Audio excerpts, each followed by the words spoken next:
Hello viewers, আসসালামু আলাইকুম। Source of মেশিনাইজের পক্ষ থেকে আপনাদেরকে জানাই আন্তরিক শুভেচ্ছা ও অভিনন্দন। ভিউয়ার্স, আমার সামনে যে মেশিনটা দেখতে পাচ্ছেন এটা হচ্ছে 3 মাথা রাইস মিল, অথবা অনেকেই বলে যে এটা হচ্ছে 3 মাথা ম্যাজিক রাইস মিল। কারণ হচ্ছে আমাদের এই রাইস মিল দিয়ে আপনারা একই সাথে 3 ধরনের কাজ করতে পারবেন।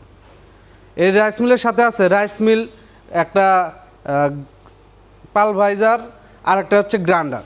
হ্যালো বিয়াস, আমাদের এই 3 মাথা ম্যাজিক রাইস মিল দিয়ে আপনারা এই রাইস মিল দিয়ে ঘন্টায় 8 থেকে 10 মণ ধান ভাঙাতে পারবেন।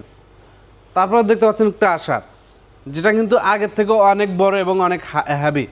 আর এই ক্রাশার দিয়ে আপনারা ভেজা চাল গুঁড়া করতে পারবেন, ভুট্টা ক্রাশিং করতে পারবেন। তার সামনে দেখতে পাচ্ছেন আপনারা 8 ইঞ্চি গ্রাইন্ডার, যেটা দিয়ে আপনারা হলুদ, মরিচ, মশলা, যত ধরনের মশলা আছে সকল ধরনের মশলা ভাঙাতে পারবেন। তো বেকারত্ব না থেকে আমাদের এই মেশিনটা কিনে আপনি শুরু করতে পারেন নতুন ব্যবসা। আর এই নতুন ব্যবসার কারণে হয়ে উঠতে পারেন আপনার সফলতা। আর আমাদের এই 3 মাথা ম্যাজিক রাইস মিলের সাথে আছে 5.5 গ্রাম মোটর, যার কারণে আপনার বাসাবাড়ির লাইনে চালাতে পারবেন, আপনার অন্য কোনো লাইন নিতে হবে না। এই এই 3 মাথা রাইস মিলটি আপনারা বাসাবাড়ির লাইনে চালাতে পারবেন। তো 3 মাথা রাইস মিলটি অর্ডার করতে চাইলে কিংবা বিস্তারিত জানতে চাইলে আমাদের স্ক্রিনে থাকা নাম্বারে যোগাযোগ করুন, অথবা আমাদের ঠিকানায় চলে এসো, আপনি দেখে শুনে চালিয়ে নিয়ে যেতে পারবেন। আমাদের ঠিকানাটা হচ্ছে হাতিকাটা আলোকদিয়া, চুয়াডাঙ্গা সদর, চুয়াডাঙ্গা। আর নিত্য নতুন মেশিনারিজের ভিডিও পেতে আমার চ্যানেলটি সাবস্ক্রাইব করুন এবং আমার সাথে থাকুন।